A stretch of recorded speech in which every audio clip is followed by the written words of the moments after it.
Hola a todos, ¿cómo están? Espero que estén muy bien. El día de hoy vamos a continuar con esta parte de los programas interactivos, ¿no? En este sentido, pues también algo importante que tenemos que revisar es justamente que no solo vamos a estar escribiendo programas que interactúen con el usuario mediante impresiones en pantalla o mediante la entrada de datos del teclado, ¿no? Justamente Haskell, o de hecho no solo Haskell, ¿no? En general en cualquier lenguaje de programación tenemos ocasiones en las que resulta útil almacenar o consultar datos desde quizá archivos, no necesariamente desde una base de datos, para pues de cierta forma garantizar la persistencia de datos de un programa, ¿no? Entonces esto nos permite que sin importar que el programa finalice, pues pueda como recuperar datos que el usuario haya proporcionado o que el programa mismo haya generado, ¿no? Entonces para este tipo de programas Haskell tiene primitivas que permiten escribir y leer archivos de forma bastante sencilla, ¿no? Y nos permite además conservar la pureza del lenguaje sin tener estos efectos secundarios que habíamos comentado en algún punto. Entonces, para ejemplificar este proceso vamos a implementar a lo largo de este video un pequeño programa que lee un archivo con datos de Pokémones, ¿no? De hecho, déjenme ver si tengo todavía abierto el archivo. No, de todos modos ahorita les muestro la estructura, ¿no? Entonces, en pocas palabras, lo que estamos almacenando es el número del Pokémon, el nombre que tiene este mismo, el tipo de Pokémon que tenemos y una descripción de lo que hace, ¿no? Déjenme ver si lo puedo abrir de una vez para que lo chequemos. Porque aquí está, miren. Se ve más o menos así. Aquí esto es de una prueba que estaba haciendo ahorita para agregar algunos archivos. Pero así luce el archivo, ¿no? Entonces tenemos el número, el nombre del Pokémon, el tipo y la descripción, ¿no? Entonces, pues bueno, este es el archivo que vamos a estar verificando durante toda la sesión. Y entonces para leer básicamente estos archivos nos vamos a basar o vamos a utilizar más que nada la biblioteca system.io, que justamente permite hacer uso de algunas funciones de entrada y salida en el sistema, ¿no? Entonces las principales funciones que vamos a utilizar son estas tres. La primera es OpenFile, que básicamente lo que hace es abrir un archivo, como su nombre lo dice, y se compone de tres partes: un FilePath, un IOMode y un IOHandle. Entonces vamos a explicar qué hace cada una de estas partes porque es importante. Justamente el FilePath es, como ya podrán inferir, la ruta donde se almacena el archivo a procesar. Entonces estas rutas se procesan mediante o se representan mediante cadenas, es decir, simplemente es un sinónimo para una cadena, ¿no? Entonces el FilePath es un sinónimo que nos permite representar la ruta del archivo como una cadena, ¿no? Entonces aquí vemos que justamente el uso de los sinónimos nos permite como darle un nombre un poco más descriptivo a los argumentos, ¿no? En este caso sabemos que es un FilePath, ¿no? Entonces eso es mucho más descriptivo que ponerle string, por ejemplo, ¿no? La idea también de utilizar sinónimos es que los tipos de datos por sí mismos nos den una idea por medio de la firma, ¿no? Entonces así yo sé de, mira, recibo un FilePath, ya sé que es una cadena, pero nos describe mejor lo que recibe. Por otro lado, recibimos un IOMode, que básicamente lo estamos representando con una enumeración. No lo mencionamos cuando vimos tipos de datos, pero las enumeraciones representan en pocas palabras el modo de entrada o salida de una función, ¿no? Entonces, eso es lo que hace el IOMode, se me fueron las cabras. Una enumeración es básicamente una definición de un tipo de dato que todos sus constructores no reciben argumentos, ¿no? O sea, únicamente tenemos, por ejemplo, read mode, write mode, o sea, todos los constructores solo, digamos, tenemos el constructor del dato, pero no tienen argumentos, están solitos. Entonces, ese tipo de definiciones les llamamos enumeraciones, ¿no? Entonces, en este caso, pues justamente representan el modo de entrada o salida de la función, ¿no? Entonces así nos permite saber si vamos a utilizar OpenFile para leer o para escribir o para algunas de las otras opciones que aquí tenemos. Y finalmente vamos a devolver un IOHandle. En este caso un handle lo vamos a traducir como contenedor, también algunos autores le llaman buffer de datos. En pocas palabras lo que va a hacer es almacenar los datos de forma temporal, digamos como que los va a tener ahí en una cajita para que sean procesados, ¿no? O sea, va leyendo, coloca todo esto en el buffer y del buffer yo voy leyendo los datos. Y entonces a partir de esta noción del handle lo que vamos a hacer es utilizar otras dos funciones, en particular el hGetContents lo que hace es pues recibe un contenedor y nos devuelve un IOString, es decir, toma el contenedor y nos regresa una acción que tiene como resultado el contenido del archivo, ¿no? Entonces esta función, algo importante que hay que destacar de ella es que sigue un régimen de evaluación perezosa, es decir, que todo el contenido que va extrayendo del contenedor lo va tomando conforme se va necesitando, no lo saca todo de golpe, ¿sale? Y finalmente nuestra función hClose, pues básicamente lo que hace es cerrar el archivo, ¿no? O sea, como habrán visto desde sus cursos ICC, ¿no? Siempre hay que abrir, procesar y cerrar archivos cuando estamos trabajando en esto. Si no lo cierran, da pie ahí a cosas místicas y extrañas, de que empiezan a suceder ciertos errorcillos que uno no ve directamente en el código, pero es justamente porque no cerró alguna cosa, ¿no? Entonces hay que tener cuidado con eso. Entonces todos los programas de esta sesión, más bien de este video, los voy a como poner directamente en las diapositivas.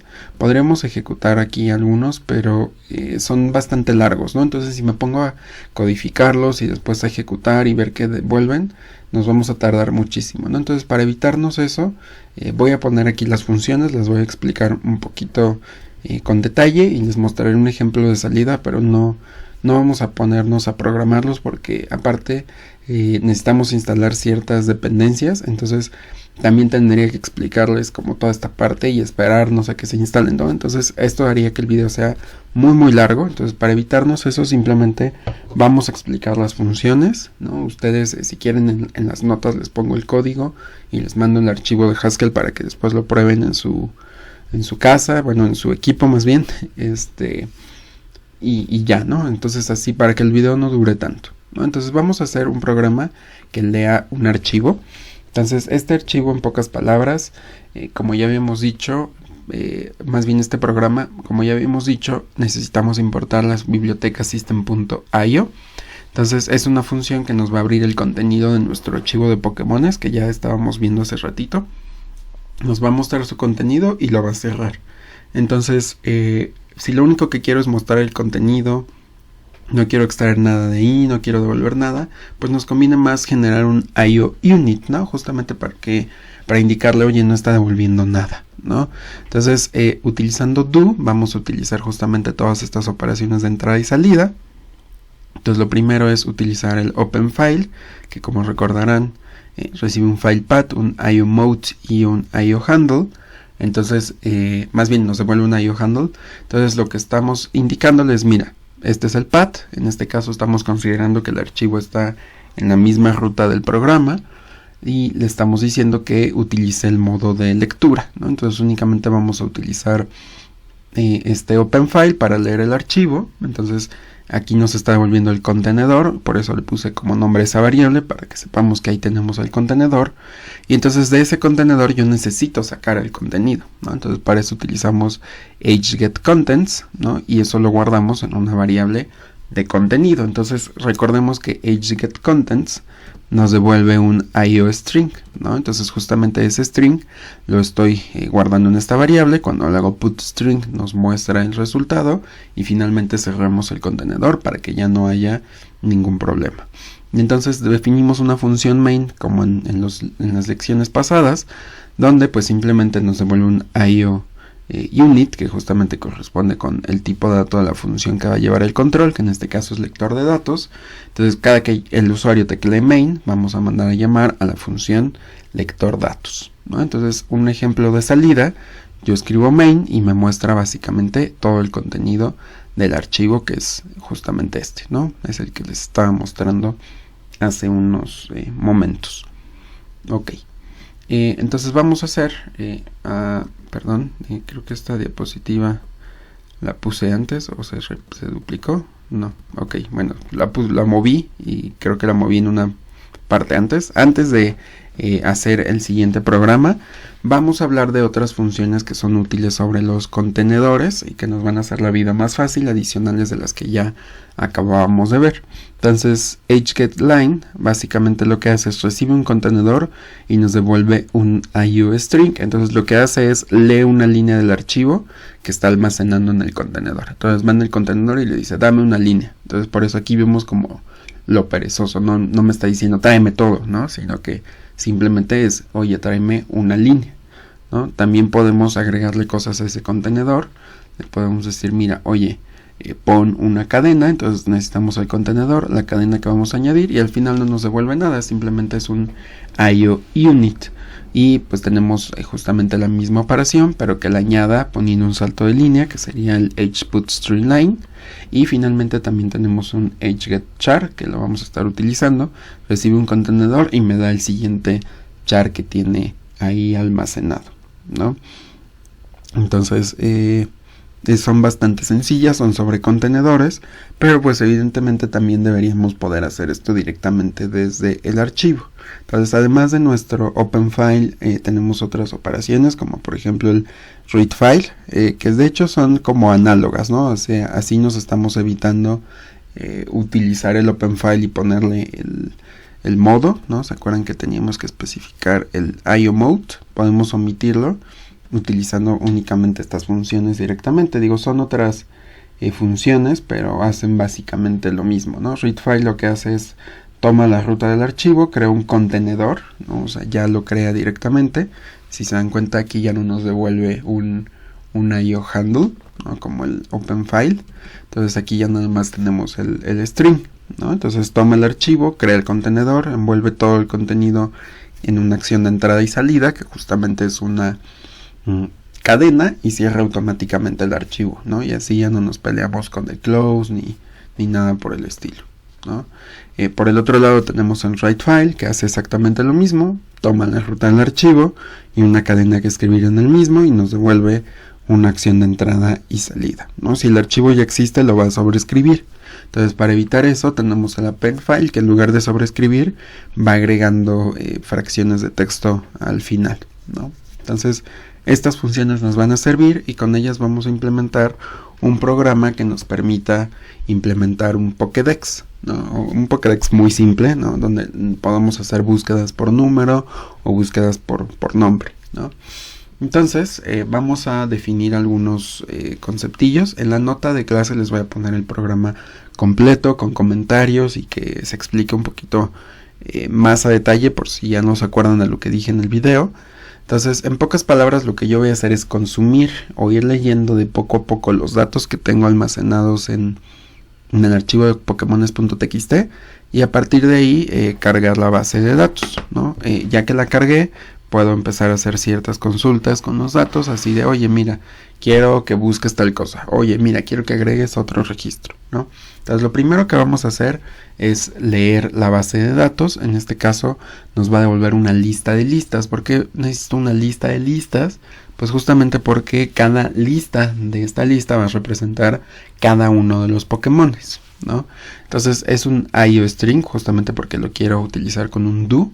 Entonces el resultado de esto se lo tengo que pasar a alguna otra acción. Entonces es importante que sea de tipo IOString.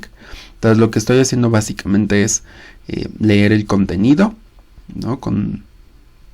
En este caso readFile. Ya ni siquiera necesito crear el OpenFile ni nada. Esto nos simplificó bastante la búsqueda.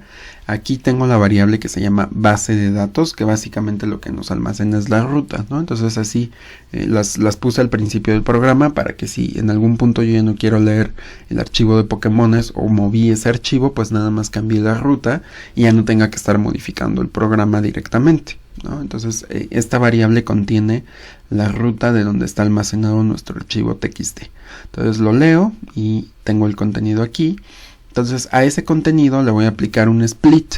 El split básicamente nos va a seccionar en cadenas el contenido, ¿no? Por ejemplo, si tengo una lista y le hago split con salto de línea, me la va a partir en varias sublistas que van a dividirse cada que encuentre un salto de línea. Entonces eso es lo primero que estamos haciendo. De hecho, para utilizar la biblioteca split-on tienen que instalar el paquete split dentro de su Haskell, ¿no? No sé si han checado la documentación.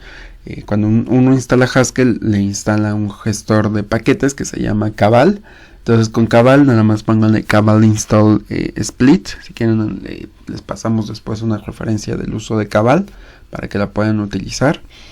Entonces en este caso pues ya instalando esta biblioteca, split on recibe una cadena que nos indica el separador y después aquí en aplicarle el separador. Entonces contenido, que es básicamente una cadena, pero es una lista de caracteres, lo va a seccionar cada que encuentre un salto de línea. Entonces con esto ya voy a tener líneas, más bien listas separadas por ¿cómo se dice? Por saltos de línea. Entonces cada línea representa un Pokémon, y por el otro lado vamos a tener que a cada elemento de esa lista le vamos a aplicar otro split.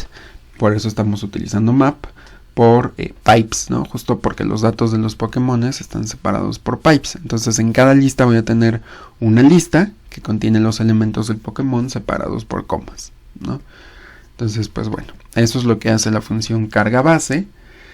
Y vamos a necesitar también una función que a partir de cada uno de los Pokémones represente una forma un poquito más amigable a esos Pokémones, algo parecido a la función show que hacíamos anteriormente. Le voy a llamar construye. Entonces construye me va a recibir cada una de estas listas de cadenas y me va a devolver una cadena ya como con la descripción mejor acomodada de los Pokémones, ¿no? Entonces voy a recibir una lista que le voy a llamar datos. Extraigo el primer elemento y le coloco un prefijo que me diga que es el número del Pokémon. Damos un salto de línea, ponemos el nombre. Damos un salto de línea, ponemos el tipo. El tipo no le vamos a poner directamente una etiqueta, digamos como que nada más lo estamos imprimiendo. Ahorita vemos cómo se ve la salida. Otro salto de línea y la descripción, ¿no? Entonces básicamente solo estoy poniendo como una forma de imprimir los Pokémones un poquito más amigable, ¿no?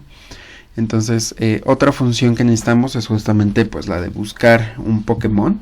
Entonces dentro de mi lista, que está representando básicamente la base de datos, lo que voy a hacer es buscar de acuerdo a un criterio, ¿no? Donde criterio es básicamente una palabra que estoy utilizando. En este caso no voy a buscar coincidencia exacta, ¿no? O sea, no tiene que escribir el usuario Bulbasaur completo, con que ponga por ejemplo Bulba o que ponga Sor. Tiene que hacer la búsqueda y traernos todos los que coincidan. A eso le estamos llamando, o a esa cadena de búsqueda le estamos llamando criterio. Simplemente es un sinónimo para cadenas. Y el resultado en este caso va a ser una lista de todos los posibles Pokémones. Entonces también son listas de listas, ¿no? Entonces ahí en este caso estamos utilizando también un sinónimo, ¿no? Entonces todos esos sinónimos también van a venir en la nota para que les echen un ojo.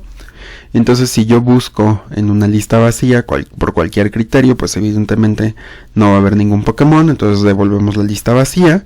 Si tengo una lista con cabeza y cola y un criterio C, aquí esto lo estoy utilizando justamente para comparar por coincidencia en lugar de por exactitud. Es decir, si C está contenido de alguna manera en esta cadena, que en este caso sería el número del Pokémon, pues construimos la representación del Pokémon que está en la cabeza de la lista, ¿no? Y continuamos buscando Pokémones en el resto, ¿no? Entonces ahí ya estamos añadiendo justamente nuestra primera lista a los resultados. Lo mismo para el caso del nombre. Si contiene de alguna manera este criterio en su nombre, lo agregamos a la lista, y en caso contrario continuamos buscando recursivamente sobre la cola de la lista, ¿no? Ahorita que veamos la ejecución tal vez tenga más sentido lo que es la búsqueda como por coincidencia. Después, ya que tenemos una lista de resultados, pues queremos que los despliegue para que veamos todos, ¿no? Entonces para eso estamos utilizando la función despliega, que recibe un resultado, que justamente son listas de listas, ¿no? Y nos va a devolver un IO unit, porque no devolvemos nada, simplemente hacemos impresiones de texto. Entonces despliega de la vacía es la cadena que no tiene nada, ¿no? Vacía prácticamente. Despliega de la lista que tiene cabeza y cola es ok, toma ponle primero un salto de línea para que no se nos amontone con otros prints que tengamos antes, y a tu print le vas a agregar la cabeza de la lista, y después pues justamente recursivamente vamos a imprimir a la cola de la lista. Esto nos va a garantizar que en cada llamada pone un salto de línea, luego al siguiente Pokémon, y continúas recursivamente hasta que acabe con todos los resultados que obtuvo de la búsqueda anterior, ¿no?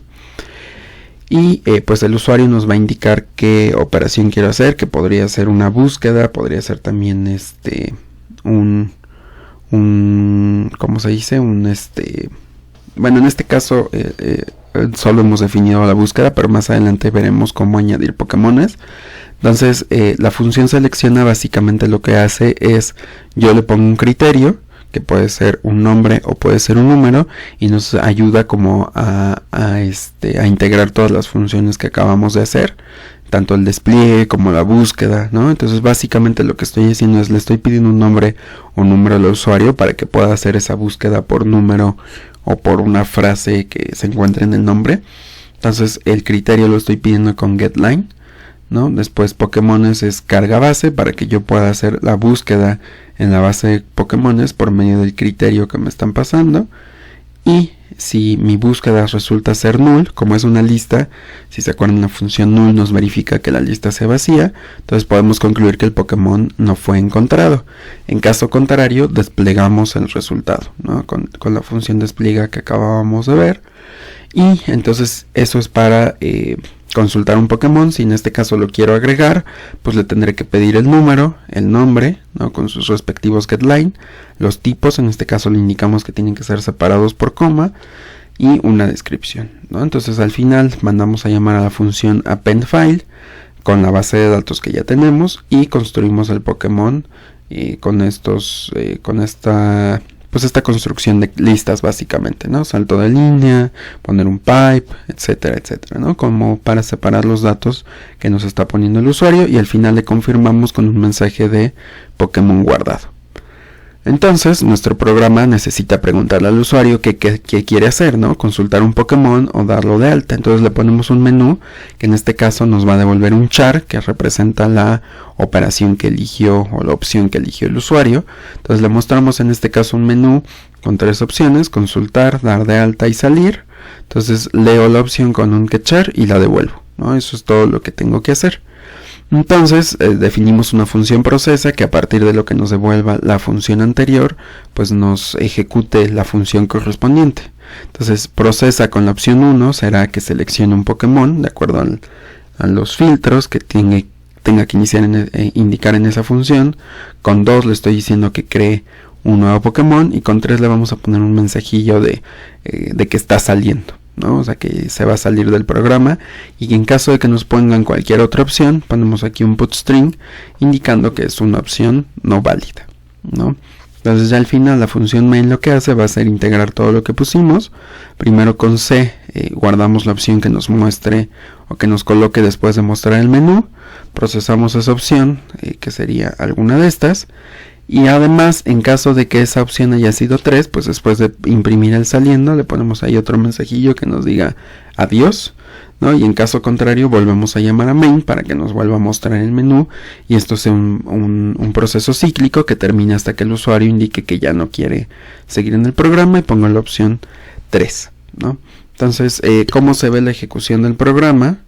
Déjenme ver si tengo abierto aquí el documento. Básicamente se ve de esta forma, ¿no? Yo tecleo main, ¿no? Y entonces nos muestra el menú. Si por ejemplo le doy la opción 1, significa consultar un Pokémon. Entonces yo puedo escribir, como les decía, un fragmento de cadena. No necesariamente tiene que ser la cadena exacta. Entonces me muestra aquí los Pokémones que coinciden. En este caso coincide con Bulbasaur, coincide con Ivysaur y con Venusaur, ¿no? Entonces coincide con básicamente los 3. Entonces por eso nos muestra los resultados. Esto es lo que estaba diciéndoles, de que es una impresión un poquito más amigable, ¿no? Después nos vuelve a mostrar el menú, ya que acabó, y le decimos, mira, ahora quiero la opción 2, que es la de dar de alta a un Pokémon. Entonces nos pide ya los datos. ¿Cuál es el número? Pues es el 7, Squirtle, de tipo agua en este caso, ¿no? Y una descripción. Ya que acabo de poner la descripción, nos muestra el mensaje Pokémon guardado, le damos ahora la opción 1 y que nos muestre el Pokémon número 7 y ya nos muestra el Squirtle ahí cargado, ¿sale? Entonces pues esa es la ejecución, se las voy a poner también en la nota y ustedes pueden checarla directamente en el programa que les enviaré. Si les falla nos dicen cualquier cosa, ya saben, en los comentarios del Classroom o del video directamente. Y pues bueno, se cuidan, yo los veo en otro video, bye.